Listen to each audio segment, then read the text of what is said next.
Mafia boss lived alone for 30 years until a woman showed up with 2 boys saying, "You're their father." He thinks it's a sick joke until he sees their faces and realizes everything he tried to bury has come back to life. But before he can even process the truth, gunmen surround his home, and the woman screams that the boys are being hunted because they're the secret heirs to his fallen empire. He pulls them inside, locking the doors, trying to understand how he could have children he never knew about. But then the woman drops a shocking twist. She's not their mother at all. She was sent to protect them, or maybe deliver them to someone even worse. Now danger closes in from every side. The kids hold a code that could restart a crime empire, and the man who swore never to love again is forced to protect the only family he has left. But if he can't trust the woman who brought them, how will he save the boys before the entire underworld comes for them? Drop a comment below and share which part of the world you're tuning in from today. If you enjoy stories like this, don't forget to subscribe for more. The first rays of dawn had yet to breach the horizon when Charles Vale's eyes snapped open. Years of rigid discipline made an alarm clock unnecessary. His body knew precisely when to wake. 4:37 in the morning, like clockwork. The massive bedroom, with its bulletproof windows overlooking the churning Pacific, felt as empty as it had for the past 3 decades. Charles moved with mechanical precision through his morning routine, his muscles coiled with the tension of a man who never truly relaxed. His bare feet made no sound on the polished hardwood as he descended to the gym level of his fortress. The space was a testament to his obsession with preparedness. Every piece of equipment maintained to perfection, weapons stored within arm's reach of each station. Charles began his training with the same intensity that had kept him alive when everything else had crumbled. 2 hours of combat drills, another hour of weights. Every movement precise, controlled, necessary. Sweat darkened his black t-shirt as he worked, but his breathing remained steady. At 55 years old, Charles Vale's body was a weapon honed by years of isolation and paranoia. After a shower, he made his way to his office, a room lined with screens showing feeds from the property's extensive security system. The morning light now streamed through the reinforced windows, catching dust motes in its beams. Charles settled into his chair, pulling out the stack of letters that had arrived mysteriously over the past week. His fingers traced the familiar Vale family cipher embedded in the precise loops of handwriting. Each letter hinted at something he'd thought impossible, an heir to the empire that had burned 3 decades ago. Someone had survived. Someone had continued the line. The implications made his head pound. Charles had spent years fortifying this clifftop sanctuary, protecting the last remnants of Vale knowledge. He had accepted his role as the final guardian of those secrets. These letters threatened to upend everything. Hours slipped by as he analyzed and reanalyzed each word, each hidden meaning. The sun climbed high, then began its westward descent. When his stomach finally demanded attention, Charles made his way to the kitchen, preparing a simple meal of grilled chicken and vegetables. He ate at the windowside table, watching waves crash against the cliffs below. The isolation that had once felt like a prison had become a comfort over the years. He knew every inch of this property, every approach, every weakness he'd systematically eliminated. The sudden blare of a proximity alert shattered his solitude. Charles was on his feet instantly, muscle memory carrying him to the security station. The monitor showed movement on the narrow access road that wound up from the coast. A black SUV, covered in dust, laboring up the steep grade. His hand found the grip of the pistol at his hip as he strode outside. The sea breeze carried the scent of salt and engine exhaust as the vehicle approached his position. Charles positioned himself carefully, using the afternoon sun to his advantage. The SUV stopped 20 feet from where he stood. For a long moment, nothing moved except the dust settling around its wheels. Then the driver's door opened. A woman emerged, athletic build, dark hair pulled back in a practical braid, alert eyes that assessed him even as he assessed her. Everything about her screamed professional operator. She moved with the fluid grace of someone trained to handle threats, but it was the movement behind her that froze Charles in place. 2 small figures climbed out of the back seat, staying close to the woman's legs.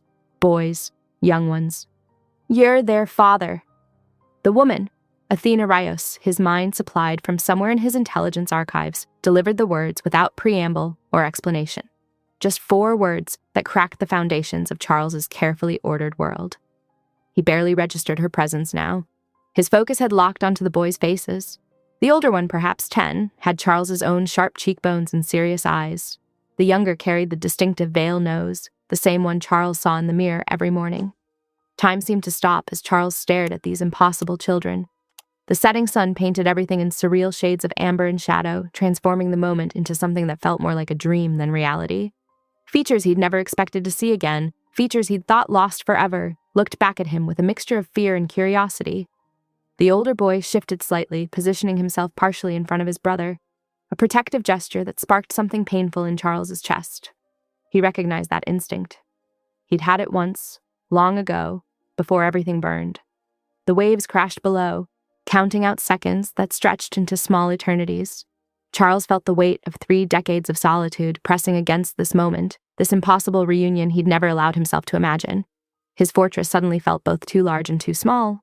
The younger boy clutched his brother's sleeve, wide eyes taking in Charles's imposing frame. Neither child spoke, but their bodies thrummed with nervous energy. Ready to run, Charles realized. They'd been taught to be ready to run. Athena remained alert, her body angled to grab both boys if necessary. Her stance suggested she was armed, though she made no aggressive moves. Professional, cautious.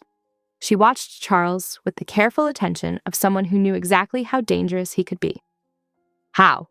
The word scraped out of Charles's throat, rough from disuse. It's complicated, Athena replied, her voice steady. But they're in danger. They need protection. Your protection. Charles's mind raced through implications, possibilities, threats. If these boys truly carried veil blood, they were walking targets. His carefully maintained isolation had just become a sanctuary for more than himself.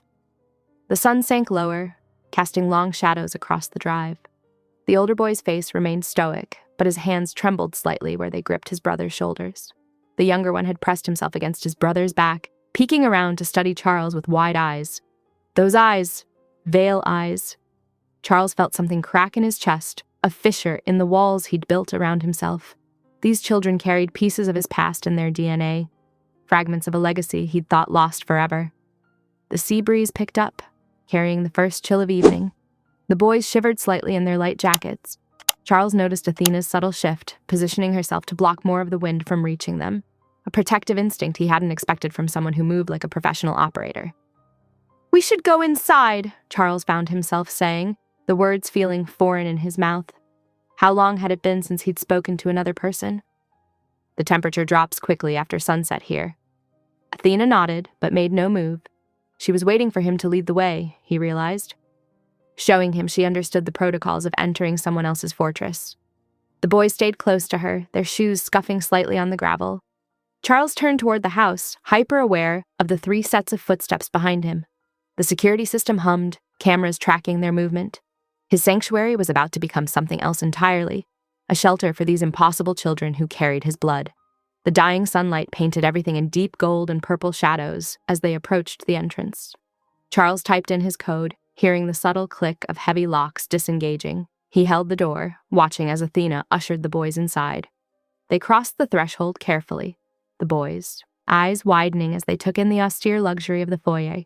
The younger one pressed closer to his brother, who maintained his protective stance. Both children looked exhausted beneath their tension, dark smudges visible beneath their eyes. Charles closed the door behind them, hearing the satisfying thunk of the security system re-engaging. The sound had always meant safety to him. The world locked out. Now it meant something different. Protection extended to these small lives that had appeared from nowhere, carrying his features and his blood. The sunset's final rays streamed through the windows, casting long shadows across the floor. In that strange golden light, Charles looked again at the boys' faces, really looked, and felt the full weight of Athena's words settle into his bones. These were his sons. Somehow, against all odds and his own carefully maintained isolation, he had sons. The moment hung there, suspended in amber light and shadow, as Charles Vale's solitary world shifted irreversibly on its axis. Everything he'd built, every defense and protocol, would need to be reconsidered. His fortress was no longer just his own. The younger boy yawned, quickly stifling it against his brother's shoulder. Such a small, human gesture. But it broke the spell of unreality that had settled over the scene. These weren't just some abstract threat to his security or ghosts from his past. They were tired children who needed safety, shelter, protection. Charles felt the weight of that responsibility settle onto his shoulders, heavy, but somehow right. After 30 years of guarding empty rooms and encoded secrets, he had something real to protect. something that mattered more than all the hidden knowledge and carefully maintained defenses. The sun finally slipped below the horizon, leaving them in the gentle glow of interior lights. The day that had started like any other had transformed into something Charles had never expected. The day his solitary vigil ended. The day his blood came home. The fortress shuddered as the first rumble of thunder rolled across the darkening sky. Charles Vale's jaw tightened as he watched storm clouds gathering over the sea through the kitchen's reinforced windows. Inside. Now. His voice cut through the humid air. He gestured toward the heavy steel door, his movements precise and controlled. Storm's coming. Athena guided the boys through the entrance, her hand resting protectively on the younger one's shoulder. The kitchen's stark industrial lighting cast harsh shadows across their tired faces. Stainless steel appliances gleamed against dark granite countertops, the space both elegant and utilitarian, like everything else in Charles's fortress. Sit, he ordered, pointing to the long mahogany table that seemed strangely out of place among the modern fixtures. The boys hesitated, looking to Athena for reassurance. It's okay, she said softly, pulling out 2 chairs. You must be hungry after the drive. The older boy helped his brother into a seat before climbing into his own, their movements careful and synchronized, like children who'd learned to watch each other's backs. Charles noticed how they positioned themselves, the older one angling his chair slightly to keep both the door and his brother in view. When's the last time they ate? Charles directed the question at Athena, his tone clinical. We had protein bars in the car, but their last real meal was breakfast. Athena moved toward the industrial refrigerator. May I? Charles gave a curt nod, watching as she efficiently gathered supplies. Her movements were too practiced for a civilian, another detail that set his instincts on edge. While she assembled simple sandwiches, he remained standing, arms crossed, studying the boys from his position by the window. You mentioned they're being hunted, he said. Explain. Athena placed plates in front of the children before turning to face him. 3 weeks ago, someone leaked information about the Vale succession codes. Since then, we've had 4 attempted extractions, 2 in broad daylight. Lightning flashed outside, illuminating the kitchen in stark white. The younger boy flinched at the following thunder, and his brother quietly pushed half his sandwich toward him, a practiced gesture of comfort. The Vale codes died with the Empire, Charles said flatly. There's nothing left to hunt. Tell that to the team that tried to grab them from their school. Athena's voice hardened. Or the ones who burned down their home. The older boy's hand trembled slightly as he picked up his sandwich, but his face remained carefully blank. Charles recognized that expression, the forced calm of someone too young learning to hide their fear. Their mother, Charles said, the word feeling strange in his mouth. Where is she? Sarah died 2 years ago. Cancer. Athena's eyes never left Charles as she delivered the news. She left instructions about protecting them, about who they really were. I've been their guardian since then. And you expect me to believe she never mentioned these supposed codes? Never explained why my sons, he stumbled slightly over the word, would be targets? She protected them the only way she knew how, by keeping them ignorant. Athena's tone softened as she glanced at the boys. James, sweetheart, smaller bites, okay? The younger boy, James, nodded, slowing down his desperate eating. His brother watched him with quiet attention, taking small bites of his own sandwich. Charles pushed away from the window, his movements deliberate. I'll need DNA verification. Of course. Athena reached into her jacket, producing a sealed envelope. I brought their medical records, but I assume you'll want fresh samples. Charles took the envelope without opening it, setting it aside. From a drawer, he retrieved a sleek case containing sterile swabs. The boys watched him approach with wary eyes. It won't hurt, Athena assured them. Just like at the doctor's office, remember? The older boy went first, opening his mouth obediently when Charles held out the swab. His eyes never left Charles's face, studying him with an intensity that was unsettling in a child so young. James followed his brother's lead, though he gripped Athena's hand tightly through the process. Charles labeled the samples with mechanical precision before moving to a workstation concealed behind a panel in the wall. The boys watched in fascination as screens lit up, displaying complex diagnostic interfaces. You have a whole laboratory in your kitchen. The older boy spoke for the first time, his voice quiet but clear. Marcus, Athena said gently, remember what we talked about being careful in new places? Marcus nodded, dropping his gaze back to his plate, but Charles had caught the flash of intelligence in those eyes. Veil eyes, he had to admit, though he was still fighting the implications. The storm intensified outside as the biometric system processed the samples. Rain lashed against the windows and wind howled around the fortress's corners. The boys had finished their sandwiches but remained seated, their posture growing more tense with each crack of thunder. Athena moved around the kitchen with careful efficiency, cleaning up while keeping the boys in her line of sight. Her behavior spoke of long practice. She knew their habits, their needs, their fears. Whatever else she might be, she had genuinely been caring for these children. The system chimed, drawing everyone's attention. Charles stared at the screen, his face impossible to read as data populated the display. Genetic markers aligned in undeniable patterns, probability percentages climbing higher with each comparison. Thunder shook the fortress's foundations as Charles read the results. His hands gripped the edge of the workstation, knuckles white with tension. The proof was there in cold clinical data. These boys carried his blood. What did she do? The words escaped him in a whisper, barely audible over the storm. Athena shifted subtly, positioning herself between Charles and the boys. The movement wasn't lost on him. She was uncertain of his reaction, preparing to protect them if necessary. The realization sent a sharp pain through his chest. What kind of man was he? That a woman who had protected his sons would think they needed protection from him. Lightning illuminated the kitchen again, casting harsh shadows across Charles's face as he turned from the screen. The results remained displayed behind him, irrefutable evidence that his solitary existence had been built on lies. Somewhere in the past, Sarah had made choices that were now reaching across years to shatter his carefully maintained isolation. The boys watched him with those veil eyes, waiting. They had their mother's coloring, he could see it now, but the shape of their faces, the set of their jaws, those were his features looking back at him. How had he not seen it? Immediately, another rumble of thunder, and James pressed closer to his brother. Marcus's arm went around him automatically, but his gaze remained fixed on Charles. The boy's expression held something beyond fear now, a desperate kind of hope, mixed with resignation, like someone who had learned too young that hope usually led to disappointment. The storm raged outside, but inside the kitchen, time seemed suspended. Charles Vale stood frozen between his past and what appeared to be his future, while two boys who carried his blood watched him with their mother's questions in their eyes.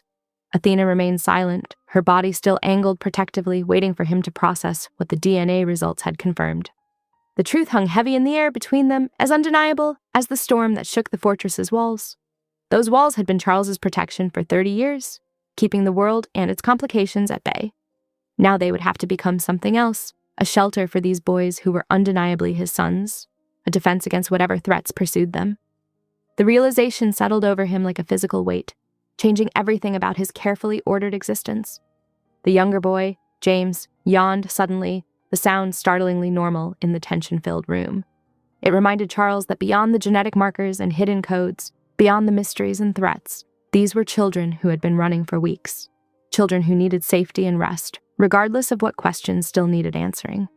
Charles moved with controlled precision to the weapons cabinet mounted on the kitchen wall.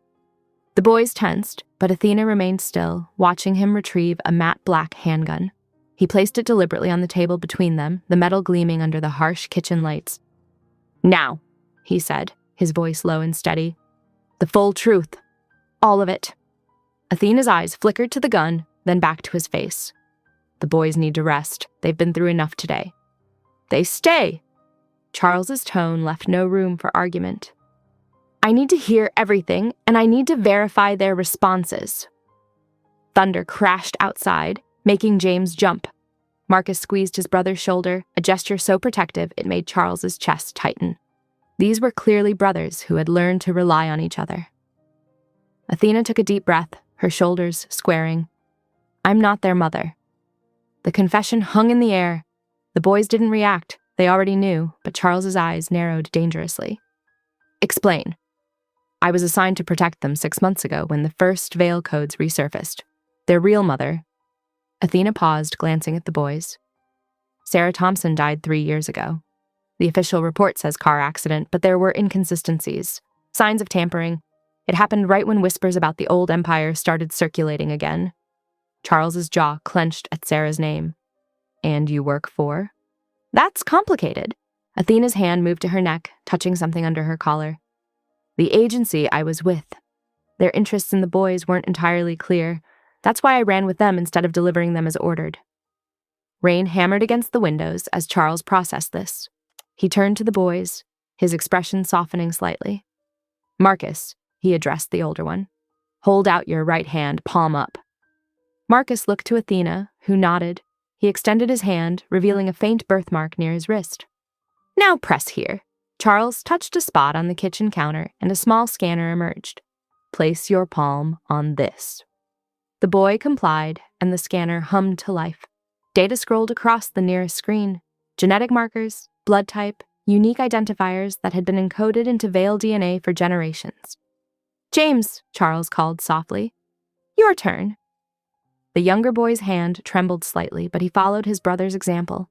More data appeared, confirming what the earlier DNA test had shown. These were undeniably Vale children. The birthmarks, Charles said, more to himself than anyone else. Sarah would have known what they meant. She worked in the genetics division before. He cut himself off, turning back to Athena. How much do they know? Only that they're special, that their mother taught them memory games that turned out to be more than games, that people want them for something they carry inside them, something they can't access yet. Charles nodded grimly. The Vale succession codes, biometric keys passed through bloodlines, activating at specific ages. We developed the system to protect Empire assets, but it became... He trailed off as a sharp electronic tone cut through the air. The fortress's security system flashed red. Charles moved instantly to the main console, fingers flying over controls. Multiple screens lit up, showing thermal imaging of the cliff road.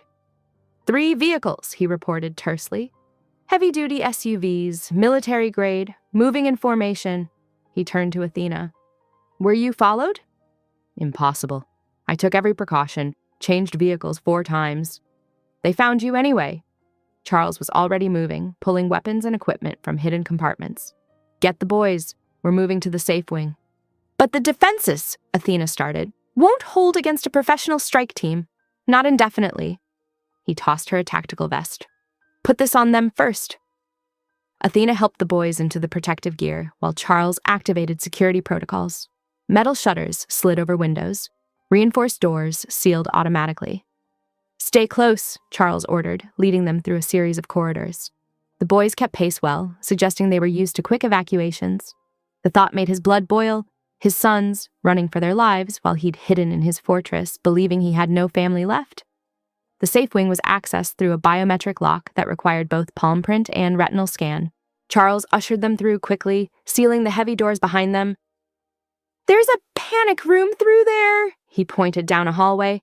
Supplies for 2 weeks, communication equipment, separate ventilation system.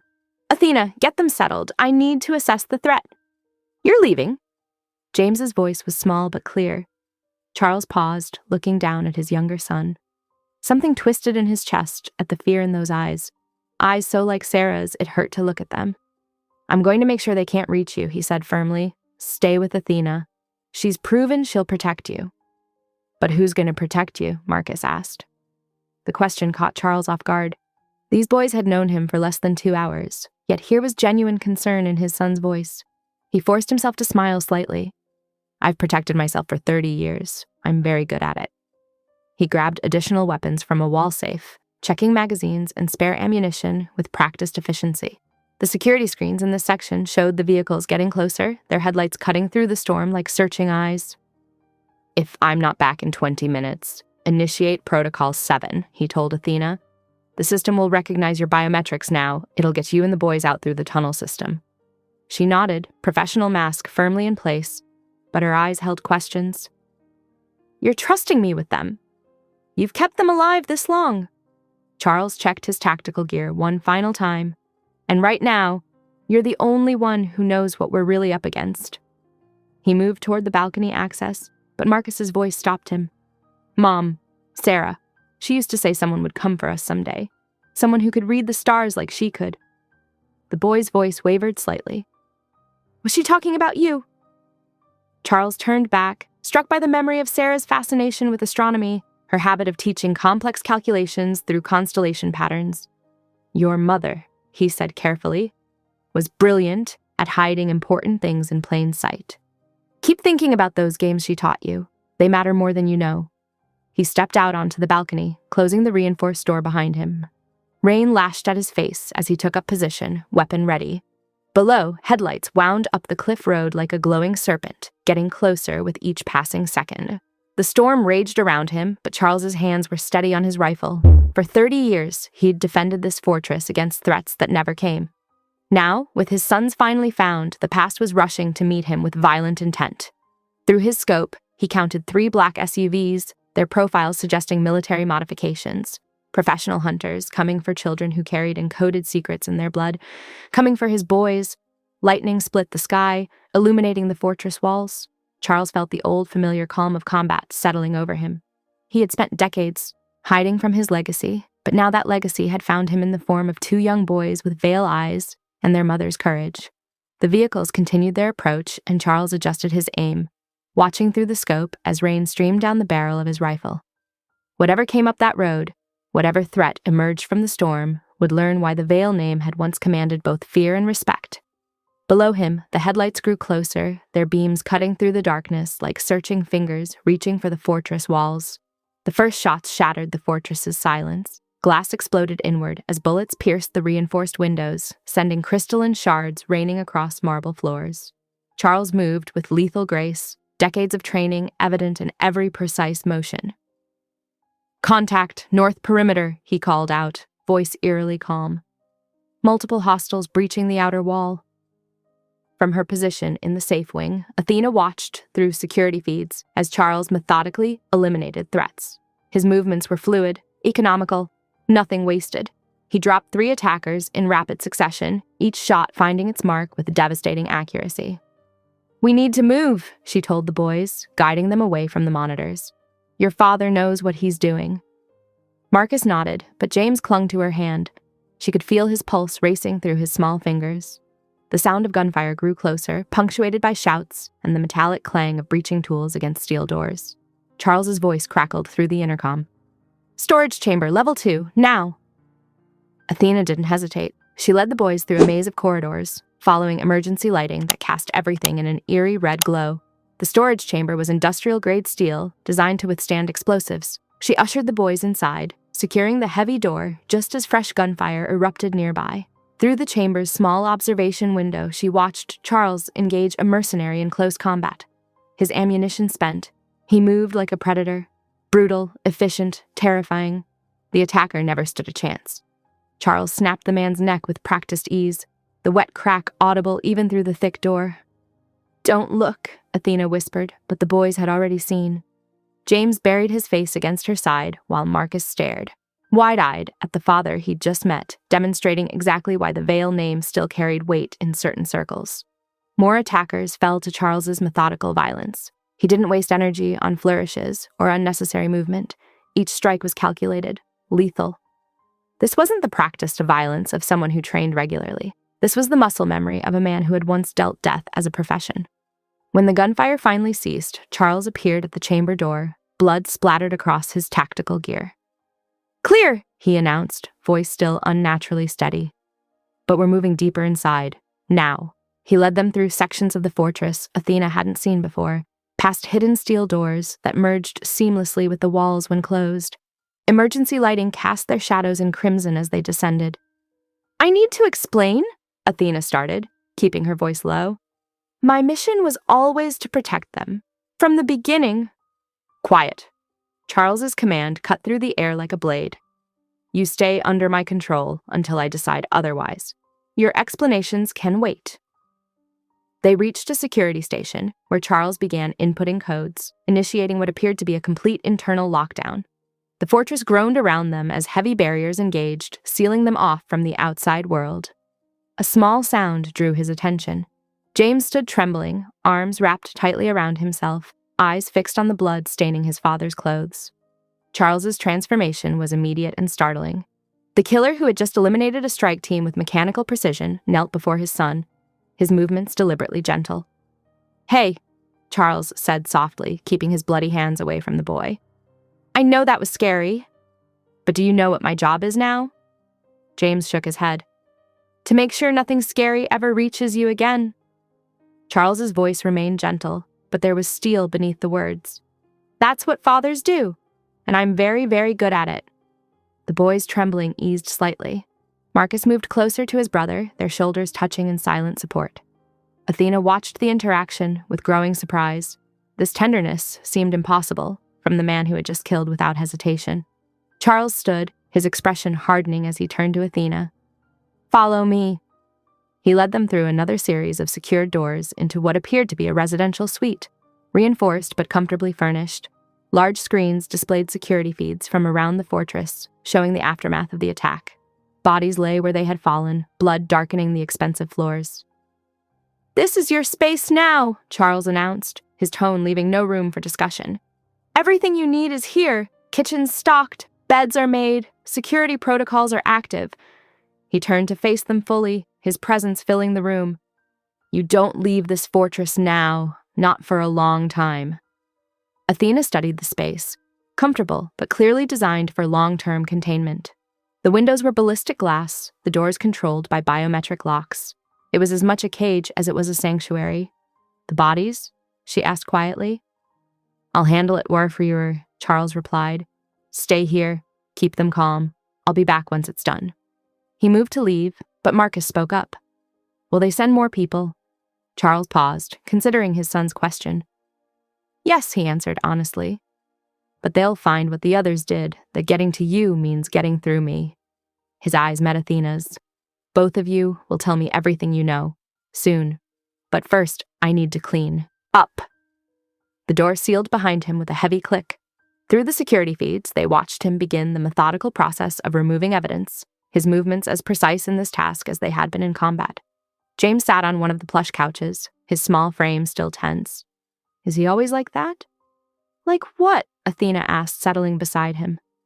"Scary," James whispered. "But safe?" Athena thought about the contrast she'd witnessed, the efficient killer and the gentle father, existing in the same man. "I think," she said carefully, "he's exactly what you need him to be."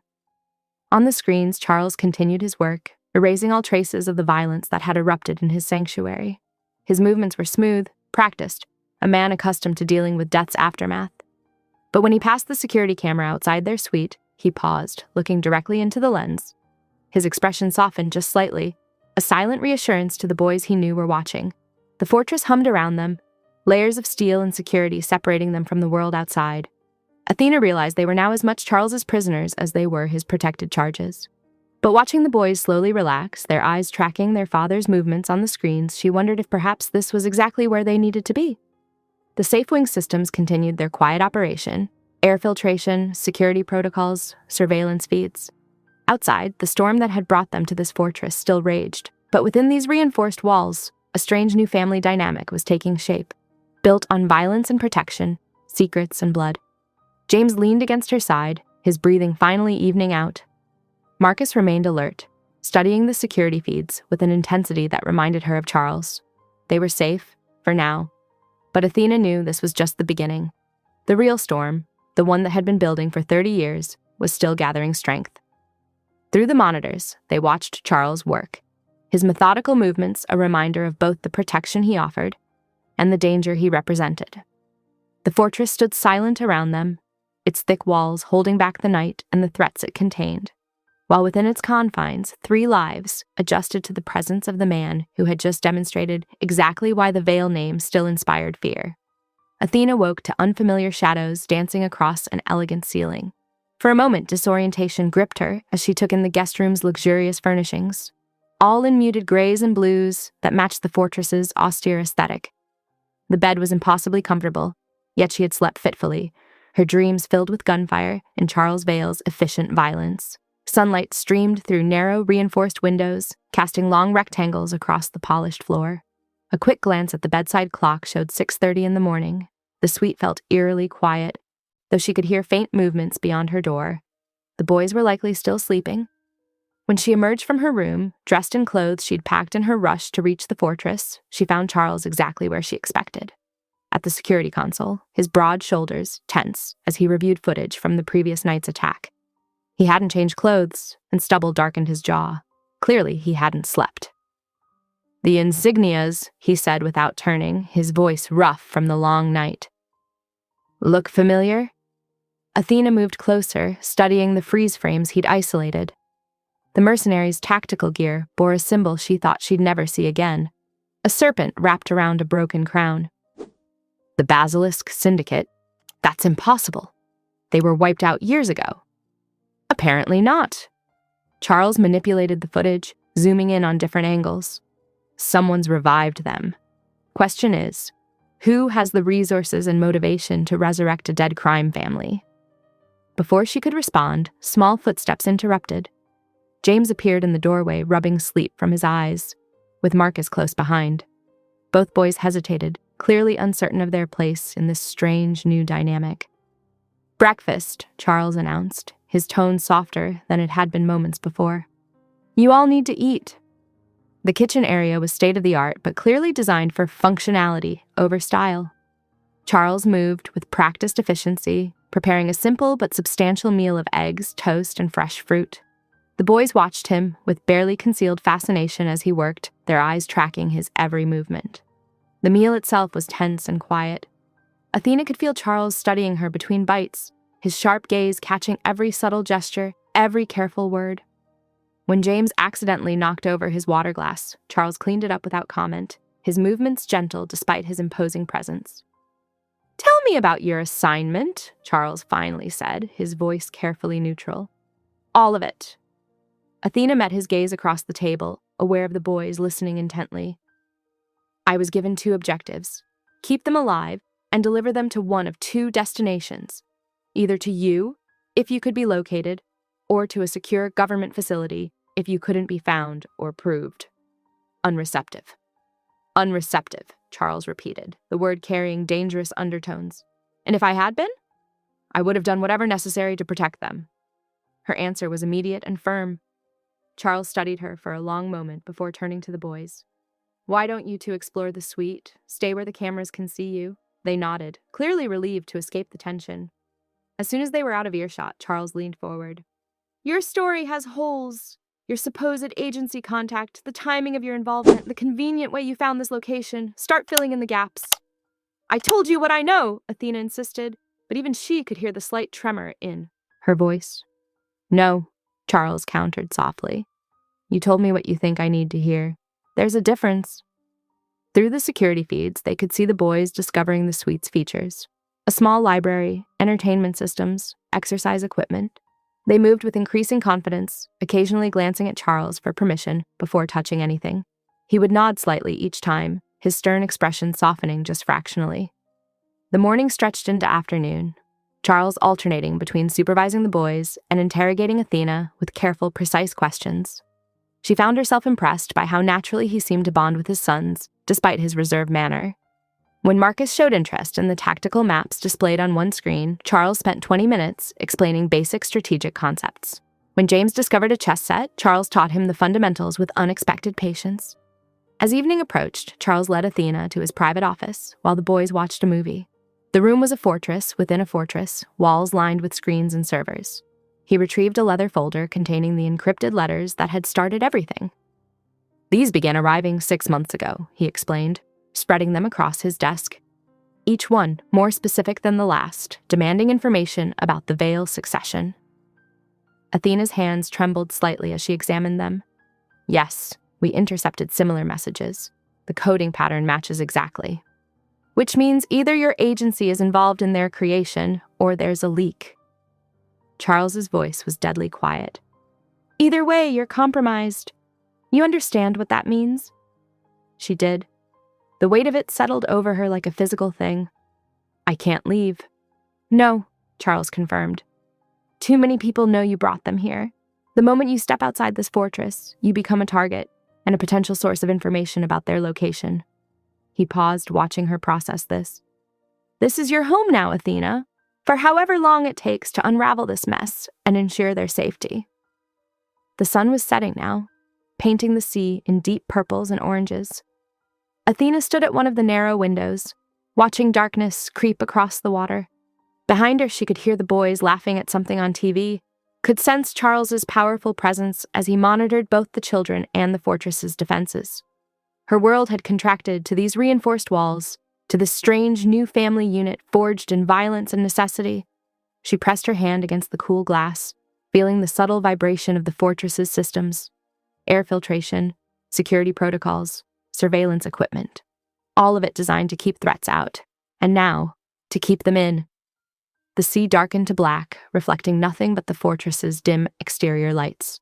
Athena caught her own reflection in the glass, a woman transformed by circumstance into something between prisoner and protector. In the reflection, she could also see Charles watching her, his expression unreadable but intense. She had brought the boys to their father, completed her mission, but instead of an ending, it felt like the beginning of something far more complex. The fortress stood silent around them, its thick walls holding secrets older than the boys whose lives now depended on them.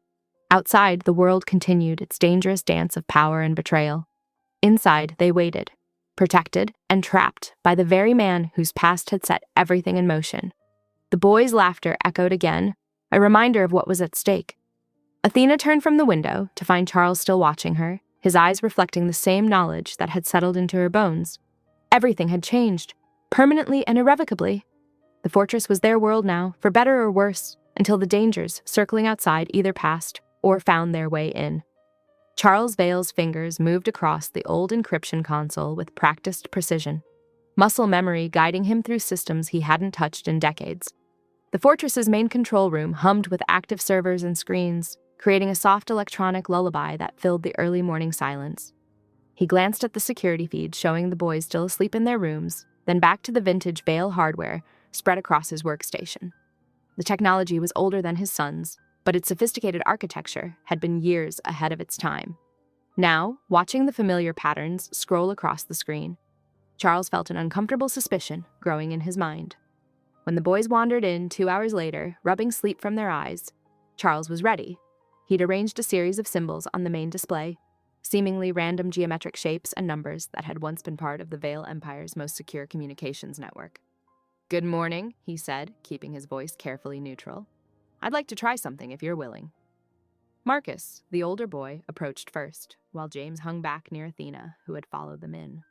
Charles gestured to the screen. "What do you see?" Marcus tilted his head, studying the patterns. Without hesitation, his hand reached out to the touch interface, dragging symbols into a new configuration. James moved forward then, drawn by his brother's actions, and added his own adjustments. Charles watched, tension building in his shoulders as the boys manipulated the complex cipher elements with unconscious ease. They weren't simply moving shapes. They were arranging them according to the Vale encryption protocols, systems that had taken him years to master. "Stop!" he commanded softly. The boys froze, looking uncertain. Charles turned to Athena, who had gone very still. "Explain." She swallowed hard, guilt evident in her expression. "It was part of their protection program. The agency, knew they needed to preserve certain information. The Vale cipher was too valuable to lose entirely."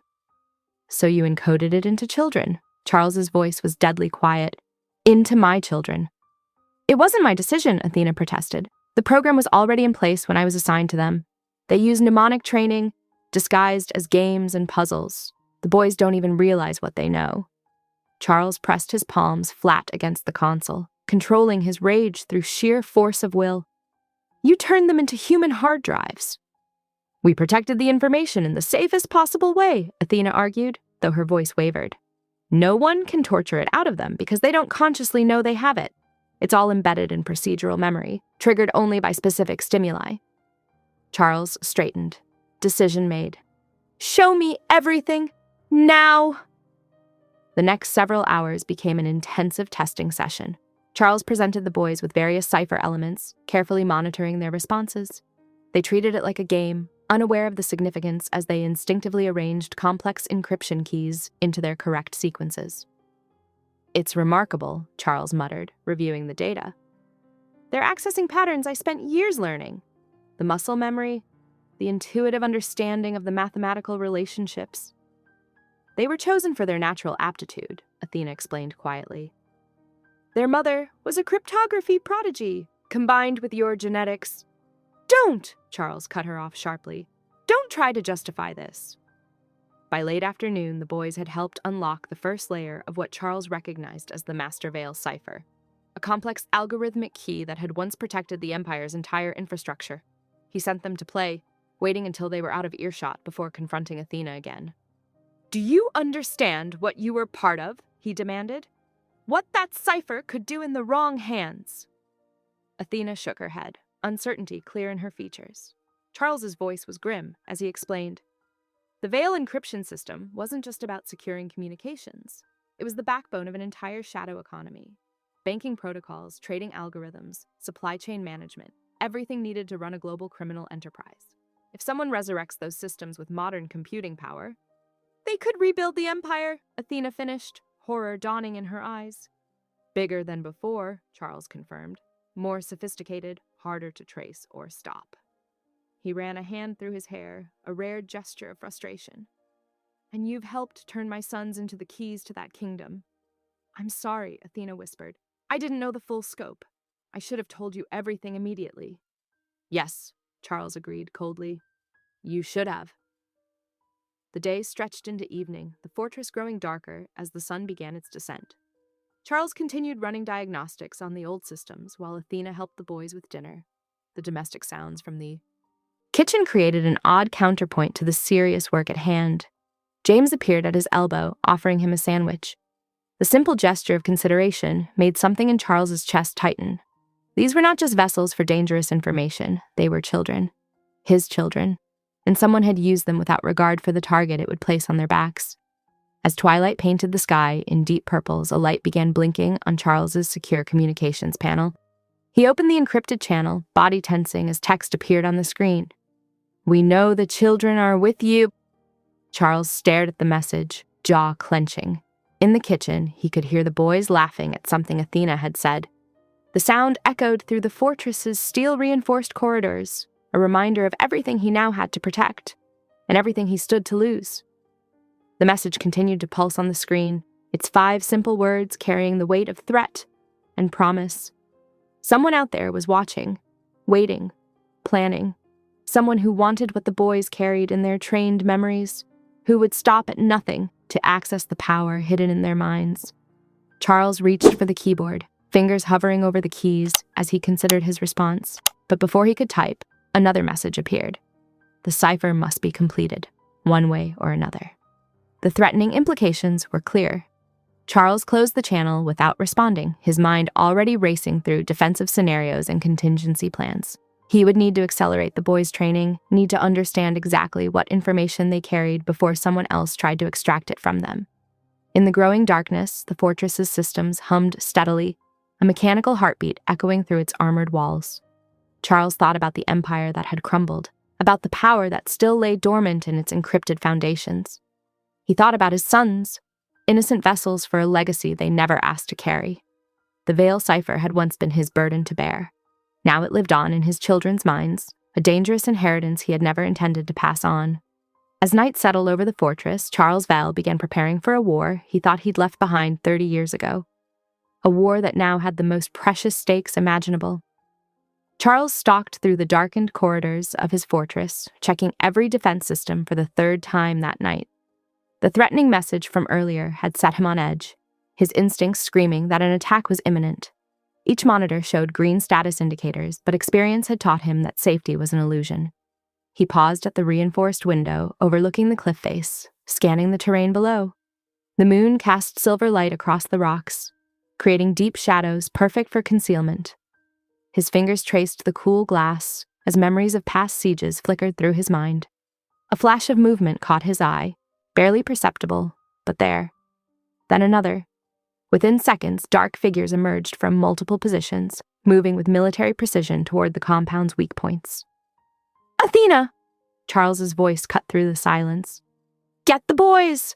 Now!" She appeared instantly, already alert. The boys stumbled behind her, sleep confused, but responding to the urgency in their father's tone. Charles herded them toward a concealed panel in the wall, pressing his palm against a hidden scanner. "In!" he ordered as the panel slid open, revealing a narrow corridor. "This leads to the secure bunker." The first explosion rocked the building before they made it halfway down the passage. Dust rained from the ceiling as Charles pushed them forward, his body tense with contained violence.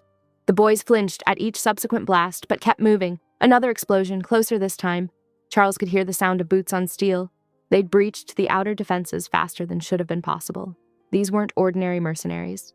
This was an elite kill squad, likely former special forces turned private contractors. Here. Charles opened the bunker door, ushering them inside. The space was sparse but secure. Reinforced walls, independent air supply, enough provisions for weeks. Stay with them, he told Athena, checking his weapons. Charles! She grabbed his arm, surprising him with the contact. Don't do this alone! Someone has to protect them. Then we protect them together. Her eyes held his, fierce and determined. I'm not just a handler. Let me help. Before he could respond, gunfire erupted in the corridor outside. Charles pushed Athena behind him, raising his weapon as shadows appeared in the doorway. 2 attackers burst in, moving with lethal grace. What happened next changed everything Charles thought he knew about Athena Rios. She moved like liquid lightning, her body a weapon honed by years of training.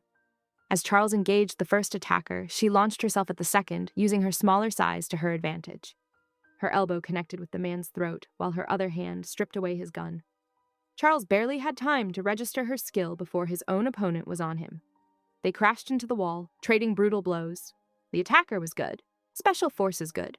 But Charles had spent 30 years preparing for this moment. He caught the man's knife hand, twisting until bones snapped. A knee to the solar plexus, an elbow to the base of the skull, and the attacker crumpled. Charles turned to help Athena, but she had already dispatched her opponent with ruthless efficiency. Get the boys deeper inside, Charles ordered, hearing more footsteps approaching. I'll hold them here. The next hours became a blur of violence and strategic retreat. The kill squad was 12 men strong, each one a trained killer. Charles and Athena fell into an instinctive rhythm, covering each other as they defended their position. 3 attackers died. In the corridor, 2 more fell to Charles's traps in the main chamber. Athena took down another pair, trying to breach the ventilation system. The remaining 5 pressed their attack with increasing desperation. Explosions continued to rock the fortress, but the bunker's reinforced walls held. The boys huddled in the innermost room, protected by 3 feet of steel and concrete. Charles could hear them whispering prayers in the darkness. Dawn was approaching when the final assault came. The last 5 attackers hit simultaneously from multiple angles, forcing Charles and Athena to split their defense. A lucky shot grazed Charles's ribs, tearing through flesh. He ignored the pain, focusing on the threat. 3 attackers fell in quick succession to their combined fire. The 4th died trying to retreat. The last man standing pulled a grenade, but Athena's bullet found his head before he could release the pin. Silence descended, broken only by harsh breathing and the distant sound of waves against the cliffs. Charles slumped against a storage crate, the adrenaline fading enough for pain to register. Blood seeped through his shirt, staining the fabric dark. Let me see, Athena said softly, approaching with a medical kit. Her own face was bruised, a cut above her eye, leaving a trail of dried blood. Charles didn't protest as she lifted his shirt, examining the wound with gentle fingers. The touch sent electricity through his nerve endings, awakening sensations he'd long forgotten. She was close enough that he could smell gunpowder, mixed with something feminine and uniquely her. It needs stitches, she murmured, cleaning the gash with practiced efficiency. Charles watched her face as she worked, noting the concentration in her eyes, the slight furrow between her brows. She was beautiful in the way of dangerous things, like a finely honed blade or a gathering storm. The needle pierced his skin, but Charles barely noticed the pain. He was too aware of her proximity, the warmth of her breath against his chest, the way her hands moved with such care, despite their proven capacity for violence. Something shifted between them in that moment, a recognition of equals, of shared purpose and compatible strength. In the corner, the boys slept deeply, exhausted by fear and adrenaline. They hadn't seen the brutal dance of survival their protectors had performed, hadn't witnessed how close death had come to claiming them all. Charles was grateful for their ignorance, even as he mourned the necessity of violence in their lives. Athena tied off the last stitch, her fingers lingering for a moment against his skin. Their eyes met in the dim light, and Charles felt something dangerous stir in his chest. She was still braced between his knees, one hand resting on his thigh for balance. The position was intimate, charged with unspoken possibilities. She drew back first, breaking the moment. You should rest, she said, voice slightly rough. I'll take first watch. Charles wanted to protest, but exhaustion was pulling at him with inexorable force. The wound, blood loss, and hours of combat were taking their toll. He allowed himself to slide down against the crate, positioning himself so he could see both the door and the boys. As his eyes grew heavy, he watched Athena move through the bunker, checking defenses and gathering weapons from fallen attackers. She moved with fluid grace, even after hours of fighting. Every so often, her gaze would drift to him, complicated emotions playing across her face. Sleep crept over him gradually, but his last conscious thought was of her, of strength wrapped in grace, of gentle hands that could deal death, of the growing pull between them that neither was ready to acknowledge. As darkness claimed him, Charles felt her presence nearby, standing guard over their unlikely family. Athena watched him drift off, her own emotions a turbulent mix of fear, respect, and something far more dangerous. She had known he was lethal, his reputation preceded him, but seeing him in action had been something else entirely. The way he moved, the controlled power in every strike, the absolute focus he brought to protecting what was his. She pushed the thoughts away, forcing herself to concentrate on security. The boys slept peacefully, unaware of the bodies cooling in the corridors outside. Charles's breathing had evened out, his face softened in sleep despite the new bruises marking his skin. He looked younger like this, more human. Dawn light began filtering through the ventilation system, marking the end of the longest night. Athena settled into her watch, refusing to examine the warmth that spread through her chest whenever she looked at Charles's sleeping form. There were too many complications, too many secrets still between them. But as the morning grew brighter, she couldn't deny the truth that had crystallized during their shared battle. She would die to protect these boys, and the man who had proven himself their father in more than just blood. Charles emerged from his restless sleep as sunlight filtered through the fortress windows. His ribs ached where Athena had stitched him, but determination drove him forward. He found her checking on the boys and gestured for her to follow. "There's something you need to see," he said, leading her through a series of hidden passages descending deep beneath the fortress. They reached a sealed archive room, its walls lined with screens and filing systems. Charles activated an old terminal, bringing up grainy video footage. 30 years ago, my father and the woman I loved orchestrated the Empire's greatest betrayal. Athena watched in silence as the evidence unfolded. Recorded meetings, encrypted messages, detailed plans for weaponizing trade routes into instruments of global terror. Charles's voice grew tight as he explained how he'd discovered the coup plot. "I couldn't let them turn the Veil network into that kind of weapon, so I dismantled everything, destroyed records, collapsed accounts, erased decades of power." His hands clenched. "Then I disappeared." Understanding dawned in Athena's eyes as the pieces clicked into place. Why he'd vanished. Why he'd chosen isolation over empire. Later, over a quiet dinner in the suite, the boys sat closer to Charles than before. The older one picked at his food before asking, "Why do they want us?" Charles met his gaze steadily. "Because you're special. You carry important information that bad people want.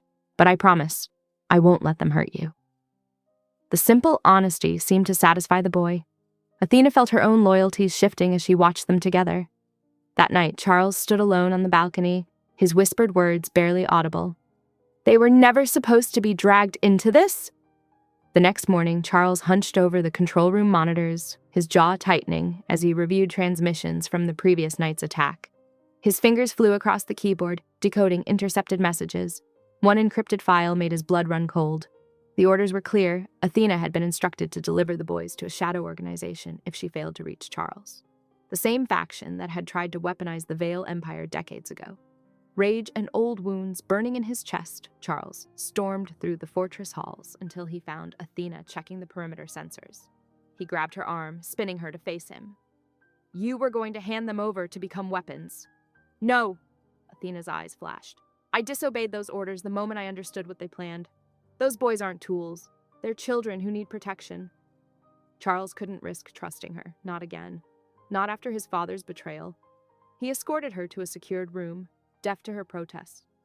"Stay here until I decide what to do with you." That evening, during standard lockdown, Charles discovered the boys' quarters empty. Heart racing, he reviewed the security feeds. Hours earlier, during a false alarm, maintenance workers had entered the compound. Now the footage showed them leaving with 2 small, wrapped bundles. Charles sprinted to Athena's room, unlocking the door with trembling hands. Their eyes met in shared horror as he said, "They took them, and you're coming with me." Charles and Athena tore down the cliff road, gravel spraying from the armored SUV's tires. His knuckles turned white on the steering wheel as he decrypted the message on his tablet, one-handed. The kidnappers wanted them to follow. "Coordinates, Hugh!" he growled. "They're leading us to Port Marina 8. The abandoned shipping facility." Athena gripped her seat as they rounded a sharp turn. That faction, they were Vale loyalists once. Now they're obsessed with the old succession rights. They think your bloodline holds some divine right to power. Charles's jaw clenched. They've twisted everything the Vale name once stood for. The sun sank below the horizon as they approached the port, rust-streaked containers casting long shadows. They parked behind a derelict warehouse and moved silently through the facility. Charles spotted security measures he recognized, patterns from his own childhood training. "The vault," he whispered, pointing to a reinforced structure. "They've built it using my psychological triggers. See those number sequences? They're dates from my past." Athena studied the control panel. "I can handle the external defenses if you crack the personal codes." Working in tense synchronization, they disabled the security layers. The vault door swung open with an ominous hiss. Inside, Charles froze at the sight of a familiar silhouette, a ghost from his past. "Hello, son." Mateo Vale stepped into the light, looking exactly as Charles remembered his father's right hand. "Welcome home." Mateo's cold smile filled the vault chamber as he faced Charles and Athena. "The boys are perfect vessels for the Vale legacy," he said, his voice dripping with satisfaction. "Pure, moldable. Unlike you, Charles, always too soft, too emotional to lead properly." "They're children, not your puppets," Charles snarled. "They're the future I'll shape," Mateo countered. With a sharp gesture, armed guards poured into the chamber, guns raised. Bullets sprayed as Charles dove, shielding the older boy with his body. Across the room, Athena grabbed the younger one, tucking him behind a steel column. They fought back methodically, Charles's experience matching Athena's tactical precision. "This way!" Charles shouted, leading them through corridors he'd memorized as a child. Just as they spotted the exit, alarms screamed through the facility. "Self-destruct sequence activated," Mateo's voice echoed. Charles turned back, meeting his former mentor in brutal combat. Their fists flew as flames licked the walls, the structure groaning around them. Charles staggered from the burning facility, both boys held tight against his chest. Athena gripped his waist, supporting his injured side as emergency lights pulsed red through smoke-filled corridors. They barely reached the vehicle before the building imploded behind them, a tower of flame and steel collapsing into rubble. Hours later, in the fortress medical bay, Charles lay unconscious from blood loss. Athena refused to move from his bedside, her hand wrapped around his. The boys curled against their father's uninjured side, finally sleeping without fear. When Charles opened his eyes the next morning, weak but alive, he confessed in a rough whisper, "I don't know how to be a father, but I'll kill anyone who tries to take them." "I'm staying," Athena said softly. "My choice, not duty."